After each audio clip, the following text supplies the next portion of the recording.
এখন রূপনারায়ণ নদীতে কিন্তু জল যথেষ্ট কম রয়েছে দেখতে পাচ্ছি। জল বেশ ঠান্ডা, এখন শীতকাল চলছে, তাও আমি একটু ডাইভ দেবো। দুটো কাঁকড়া পুরো এখানে বসে আছে মনে হচ্ছে, বেবে বেবে এসে চলে এসছে প্লেটের মধ্যে।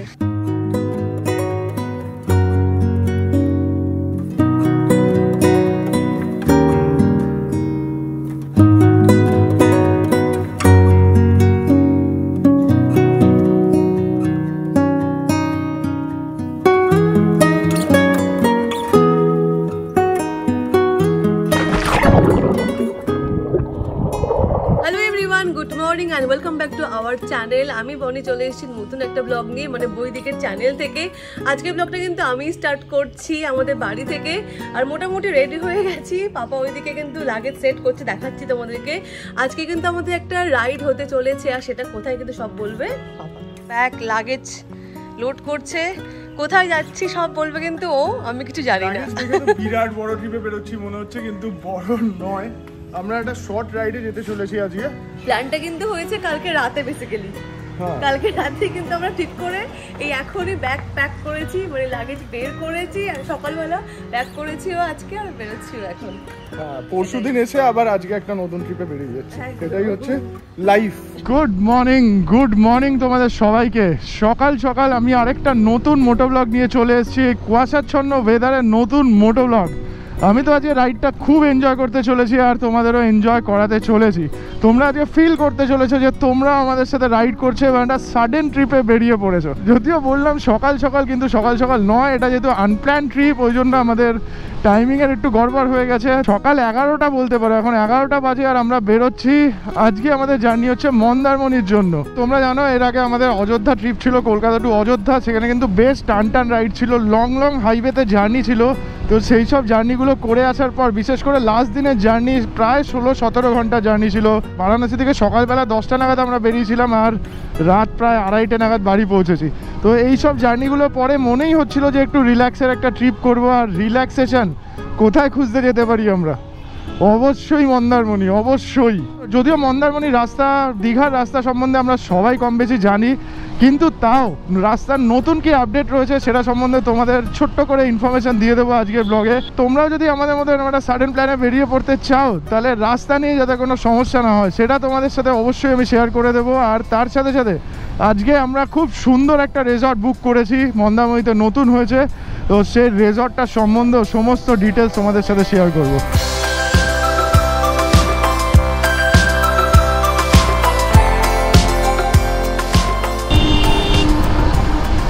সাঁতরাগাছি ফ্লাইওভার নিচ দিয়ে লোকাল ট্রেন ঢুকছে সাঁতরাগাছি স্টেশনে। আমাদের লাইফটা কিন্তু ঠিক এই জায়গাটায় এসেই ডিভাইড হয়ে যাচ্ছে। যে কোনো জার্নিতে নয় দিল্লি রোড নেব, বা NH2 নেব, বা NH19 নেব, নাহলে মুম্বাই রোড নেব, বা NH6 নেব, বা চেন্নাই রোড নেব। তাহলে নিয়ে নিলাম চেন্নাই রোড, সামনে ধুলাগড় টোল প্লাজা পেরোবো, তারপরে কোলাঘাট, নন্দকুমার, কন্টাই বা কাথি, চাউলখোলা হয়ে একদম ডাইরেক্ট মন্দারমণি। আমাদের বাড়ি থেকে রেজর্টের ডিস্টেন্স ছিল 187 কিলোমিটার। গুগল বলছে 4 ঘন্টা সময় লাগবে, আমাদেরও মোটামুটি 4 ঘন্টায় লাগার কথা।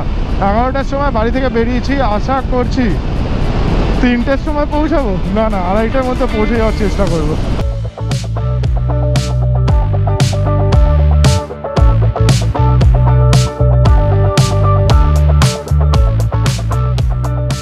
আমাদের বাড়ি থেকে ধুলাগড় টোল প্লাজার ডিস্টেন্স ছিল মোটামুটি ধরুন 35 কিলোমিটার। আর 35 কিলোমিটার আসতে আমাদের 1 ঘন্টার সময় লেগেছে। বাট ধুলাগড় টোল প্লাজা থেকে কোলাঘাট ব্রিজের ডিস্টেন্স হচ্ছে 40 কিলোমিটার, আর এই 40 কিলোমিটার আসতে আমাদের মাত্র আধ ঘন্টা সময় লেগেছে। মানে 11টার সময় আমরা বেরিয়েছিলাম, এখন বাজে হচ্ছে 12:30। এখন রূপনারায়ণ নদীতে কিন্তু জল যথেষ্ট কম রয়েছে দেখতে পাচ্ছি। এইসব জায়গায় দেখো পুরো চড়া পড়ে আছে।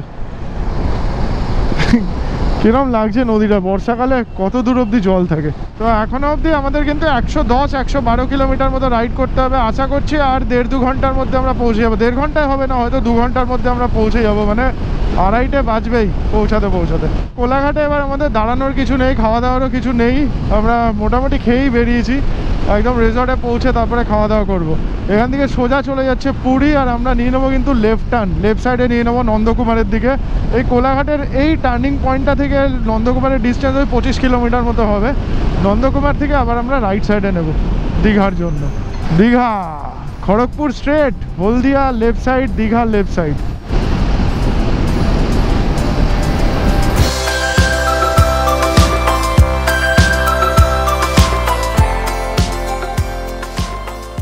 1:09 আর আমরা কিন্তু পৌঁছে গেছি নন্দকুমার। এই যে সামনে নন্দকুমারের গোল পার্ক। কোলাঘাট থেকে আমরা এই 25 কিলোমিটার জার্নি করেছি NH 116 ধরে, মানে NH 16 থেকে NH 116তে চলে এসেছি। আর এই NH 116 কিন্তু বেশ ভালোই ছিল, বেশ কিছু গার্ডরেল রয়েছে এরকম দেখতে পাচ্ছ, রাস্তায় বেশ কিছু গার্ডরেল দেওয়া রয়েছে, তাই জন্য একটু সাবধানে চালাতে হবে। আর তার সাথে দুটো ডাইভারশন রয়েছে 1.5 কিলোমিটার করে, দুটো ডাইভারশনস আর তার সাথে কিছু গার্ডরেল। তাছাড়া রাস্তাটা বেশ ভালো।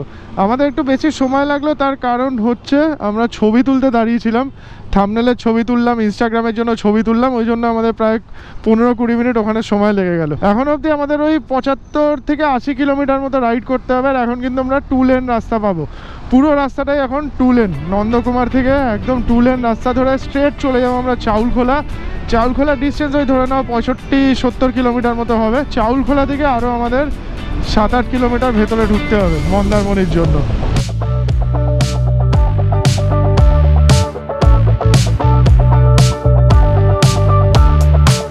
দীঘা কিন্তু এখান থেকে মানে নন্দকুমার থেকে দীঘার ডিস্টেন্স হচ্ছে 87 কিলোমিটার। দীঘা অবধি আমাদের যেতে হবে না, দীঘা থেকে 15-16 কিলোমিটার পেছনেই পড়বে চাউলখোলা। আমরা হলদি নদীর উপর মাতঙ্গিনী সেতুতে উঠে গেছি। এই সেতুটা নিয়েও কিন্তু একটু ভাবার বিষয় রয়েছে। এই সেতুটা কিন্তু যথেষ্ট ন্যারো, এটাকে তো আর ওয়াইড করা যাবে না, কিন্তু পাশ দিয়ে সেতু বানানো যেতে পারে। দেখো লাস্ট টাইম যখন দীঘা গেছিলাম তখন কিন্তু এই নিচ দিয়ে গেছিলাম আমরা, নিচে একটা লেভেল ক্রসিং রয়েছে, ট্রেন লাইন রয়েছে ওখানে, আর ওই লেভেল ক্রসিংয়ে আটকাও পড়েছিলাম। তো ওখানেও কিন্তু আমাদের 10 মিনিট মতো সময় নষ্ট হয়েছিল। নিচে লবণ সত্যাগ্রহ স্টেশন রয়েছে, স্টেশনের নাম হচ্ছে লবণ সত্যাগ্রহ। আমি একটা দিদিকে জিজ্ঞেস করলাম, দিদি বললো ওখানে লবণ সত্যাগ্রহ স্টেশন। লবণ সত্যাগ্রহ মানে মাতঙ্গিনী হাজরা, মাতঙ্গিনী সেতু আমরা একটু আগে ক্রস করে এসেছি, বুঝতেই পারছো লবণ সত্যাগ্রহ। লাস্ট টাইম কিন্তু বেশ ভুগেছিলাম লেভেল ক্রসিংয়ের জন্য। এই যে ট্রেন লাইন রয়েছে, কাণ্ডপসরা লেভেল ক্রসিং। দুপুর 1:23 আর আমরা চণ্ডীপুর ফ্লাইওভার পেরোচ্ছি। নিচে চণ্ডীপুরের জ্যামকে আমরা বাইপাস করে বেরিয়ে যাচ্ছি। এই ফ্লাইওভারটা হয়ে যাওয়ার পরে কলকাতা থেকে দীঘার জার্নির 10 মিনিট সময় কম লাগে, কারণ চণ্ডীপুরে 10 মিনিট দাঁড়াতেই হতো, সেটা বাইক হোক বা গাড়ি।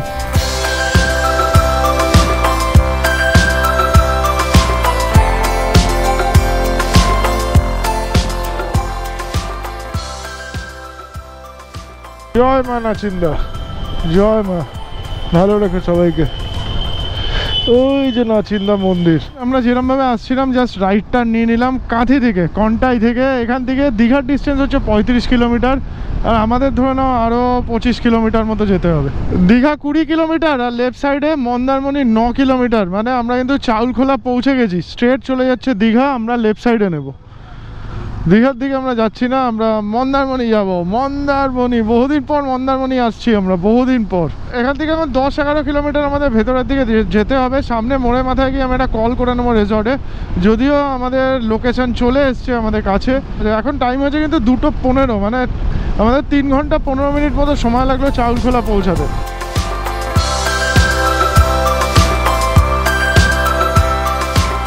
এই হচ্ছে মন্দারমণির মেন চক। মেন চকে মন্দিরটা রয়েছে, বাঁ সাইডে কিন্তু সমুদ্র দেখা যাচ্ছে। এখানকার সব হোটেলই মোটামুটি ভালো, কিন্তু একটু বড় রিসর্টগুলো পেছন দিকে রয়েছে, মানে এই চক থেকে আরও 3-4 কিলোমিটার 5 কিলোমিটার মতো যেতে হবে। সাগর বৃষ্টি, সাগরও রয়েছে, বৃষ্টিও হবে। সাগর বৃষ্টি, এদিকে ঢুকে গেলাম, সমুদ্রের পাড়েই রয়েছে মনে হচ্ছে। বাহ বাহ, বেশ সুন্দর লাগছে রিসর্টটা দেখতে। দুপুর 2:49 বাজে আর আমরা 10 মিনিট হলো জাস্ট সাগর বৃষ্টি রিসর্টে এসে পৌঁছেছি। 26শে জানুয়ারি থেকে রিসর্টটা স্টার্ট হয়েছে। তো দেখতে পাচ্ছ প্রথমেই ঢুকে একটা লন দেখতে পেয়েছি, খুব সুন্দর একটা লন, সবুজ ঘাস দেখা যাচ্ছে। আর এই পাশেই রয়েছে ডাইনিং এরিয়া। কিছুক্ষণ পরে এখানে আমরা লাঞ্চ করতে বসবো, রিসেপশনটাও এদিকে রয়েছে। আর তার সাথে এখানে দেখতে পাচ্ছ এদিকে রয়েছে রুমগুলো। এই নিচে 201 নম্বর রুম হচ্ছে আমাদের। আর তার সাথে এখানে খুব সুন্দর একটা সুইমিং পুল রয়েছে। আমি ড্রোন শট নেবো, এখন তো রোদ রয়েছে, এই রোদের মধ্যে ড্রোন শটটা খুব একটা বেশি ভালো লাগবে না, একটু রোদটা পড়লে ড্রোন শট নেবো, অসম্ভব সুন্দর লাগবে কিন্তু ড্রোন শটে। আমাদের কলকাতা থেকে মানে আমাদের নিউ গড়িয়া থেকে 185-187 কিলোমিটার মতো রাইড করেছি। বেশ গরম পড়ে গেছে, বেশ গরম পড়ে গেছে, নামতেই হবে সুইমিং পুলে, কিছু করার নেই। একদম পুরো নতুন রিসর্টটা, সুইমিং পুলটা পুরো পরিষ্কার পরিষ্কার চকচক করছে। তো রুম নিয়ে তোমার ডেসক্রিপশন? না, আমার মন্দারমণি এমনিতে খুব পছন্দের একটা জায়গা, মানে মন ভালো করার জায়গা বলে আমার মনে হয় সবসময়। তো এই জায়গাটা এত সুন্দর, এত পিসফুল, কোনো আওয়াজ নেই, কিছু নেই, পুরো শান্ত একটা পরিবেশ। এইটা হচ্ছে পুরোটা আমাদের রুম। এরকম সেকশন করা আছে প্রত্যেকটার সঙ্গে এরকম। তো এরকম একটা ব্যালকনি আছে, দুটো চেয়ার দেওয়া আছে, এখানে সন্ধ্যের পরে বসে একটু টাইম স্পেন্ড করা যেতে পারে। আমি যদি এবার রুমের ভেতরে আসি, এসো, তো রুমটা ঠিক এরকম একটা রুম, ভীষণই বড় আর ভীষণই সুন্দর। কি বলবো আমি রুমটাকে নিয়ে, জানি না। একটা বেড রয়েছে, বড় বেড, তার সঙ্গে সোফা, টি টেবিল, এখানে একটা টিভি রয়েছে, মিরর রয়েছে, সঙ্গে এখানে কফি কিট ফিট দেওয়া আছে, ইলেকট্রিক কেটেল দেওয়া রয়েছে, আর এখানে এরকম কাভার্ড রয়েছে, এখানে জ্যাকেটটা রেখে দিয়েছি খুলে। সব থেকে যেটা বেশি ভালো লেগেছে আমার, সেটা হলো এই বাথরুমটা। ওয়াও, এই বাথরুমটা তো আমি প্রথম দেখলাম, আমি রুমে এসে বাথরুমটা দেখিনি। একদম একদম। একটা কথা বলা, সেটা হলো যে অনেক হোটেলে কিন্তু আমরা বাথটাব পাই, একটু নোংরা ফোংরা হয়ে থাকে, তো বাথটাবটা এতটাই পরিষ্কার। একটু দেখাতে বলবো পাপাকে, দেখা একেবারে নতুন, চকচক করছে, সবকিছু নতুন। হ্যাঁ, তো খুব সুন্দর লেগেছে আমার, এক কথায় দুর্দান্ত লেগেছে আমার। এই যে ধরো তোমরা বেডে বসে রয়েছো, হ্যাঁ, বা শুয়ে আছো, এরকম উঠে সামনে একটা এরকম হোয়াইট ভিউ, এটাও বেশ ভালো। সামনে হয়তো সমুদ্র নেই, বাট ভালো লাগছে দেখতে, কারণ আমারটা তো বড় কাঁচ ভালো লাগে, তো ওই জন্য আমার খুব ভালো লাগছে।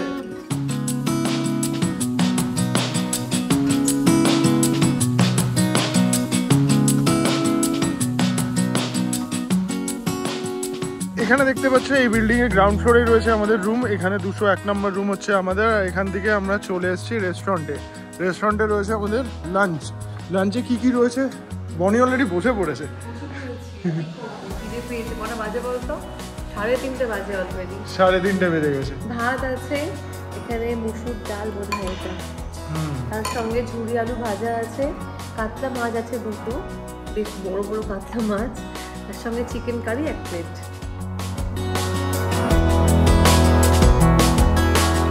তাতে পড়ে গেছে বিরাট বড় একটা মাছ, দেখেই কিন্তু টেস্টি অ্যান্ড হেলদি লাগছে মাছটাকে। বনি যদিও খেয়েছে, আমি এখনো খাইনি। খুব ভালো মাছ, খুবই টাটকা ফ্রেশ একদম, এরকম ভাঙলেই তোমরা বুঝতে পারবে। দেখো পুরো টাটকা মাছ, আর ঝোলটা একটু স্পাইসি করেছে, বাট ভালোই লাগছে, পুরো বিয়েবাড়ি স্টাইলে। লেগ পিস পেয়ে গেছি, চিকেনটা ভালোই ছিল, বেশ মানে ভালো, আর খুব নরম, আর একদম সুন্দর, রান্নাটা খুব ভালো হয়েছে। পেট ভরে লাঞ্চ করে নিয়েছি, প্রচুর খেয়েছি, জোরে খিদা পাচ্ছিল, আর ছাড়িনি কিছুই, সব কিছুই খেয়ে নিয়েছি মোটামুটি। খেয়ে এখন আমরা বেরিয়ে কোথায় যাচ্ছি? সমুদ্রের পাড়ে মন্দারমণি এসছি, সি বিচ তো দেখতেই হবে। আগেই দেখতে যেতাম, কিন্তু যেহেতু খিদে পাচ্ছিল খুব জোরে, ওই জন্য আর পারিনি আর কি। আমরা তো কোনো ব্রেক নিইনি আজকাল, হ্যাঁ, ননস্টপ চলে এসেছি, ওটাই হলো ব্যাপার। তো যাই হোক, এই হচ্ছে আমাদের রিসর্টের গেট, আর ওই সামনে সমুদ্র দেখা যাচ্ছে অলরেডি। জাস্ট 30-35 সেকেন্ড মতো হেঁটে আমরা চলে এসেছি মন্দারমণি সি বিচে। এই হচ্ছে সি বিচ, সিরিন, আবার সেই সিরিন। আমার যে জিনিসটা সব থেকে বেশি ভালো লাগে সেটা হচ্ছে ফাঁকা, একদম লোকজন কম থাকবে, নিজেদের মতো কোয়ালিটি টাইম স্পেন্ড করতে পারবো। এখানে সি বিচটাও কিন্তু সেরকমই, বেশ কিছু নৌকা রয়েছে বিচের মধ্যে দেখতে পাচ্ছি। এই নৌকাগুলোর জন্য কিন্তু বিচটাকে আরও বেশি সুন্দর লাগছে, আর এগুলো জেলেদের নৌকাই হবে। তো এসছি যখন এখানে, অবশ্যই তো একটা ড্রোন শট লাগবেই ভাই, একটা ড্রোন শট তো নিতেই হবে। কেরম?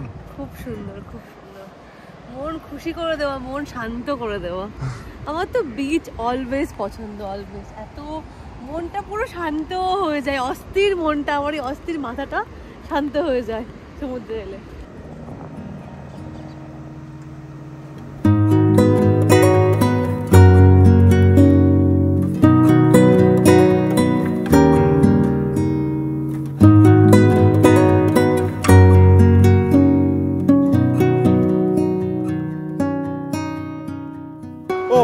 জাস্ট এরকম ফাঁকা, এরকম সিরিন সমুদ্র সৈকত দেখে মন ভরে গেছে। এখানে বেশ কিছু ড্রোন শট নিয়েছি আমরা, আর তার সাথে এরকম একটা অ্যাম্বিয়েন্স এনজয় করেছি। দেখতে পাচ্ছ ওখানে সূর্য ডুববে, আর কিছুক্ষণের মধ্যে পুরো অরেঞ্জ হয়ে গেছে।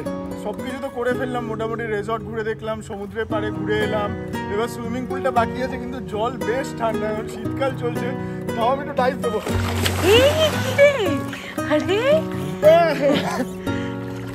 আরে বাপরে, কথা বলতে বলতে নেমে গেছে।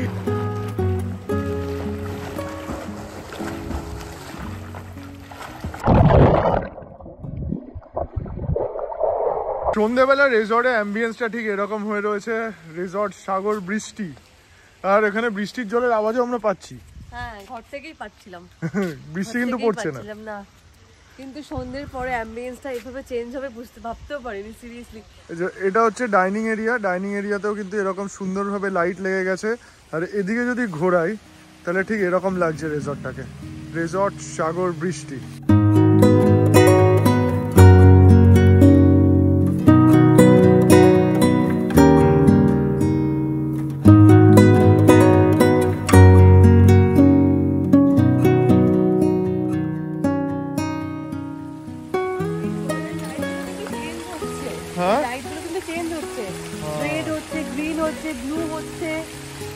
অদ্ভুত ভালো লাগছে দেখতে। আমরা চেয়ার ফেয়ার লাগিয়েও দিয়েছি অলরেডি। হ্যাঁ, ওখানে আমরা বসবো একটু, ওখানে গিয়ে বসবো, স্ন্যাক্স খাবো আর এই ভিউটা এনজয় করবো। রিসর্টের অ্যাম্বিয়েন্স থেকে মনে হচ্ছে এখানে কোনো এখন ইভেন্ট চলছে, বিয়ে বাড়ি চলছে বা কারো রিসেপশন চলছে। খুব সুন্দর লাগছে রিসর্টটা, চারিদিকে খুব সুন্দর আলো, বিভিন্ন কালারের আলো, সুইমিং পুলের কালার চেঞ্জ হচ্ছে, বেশ সুন্দর লাগছে দেখতে। আর আমাদের এখন কোয়ালিটি টাইম স্পেন্ড করার কথা, তার সাথে কিছু খাওয়া দাওয়া করার কথা।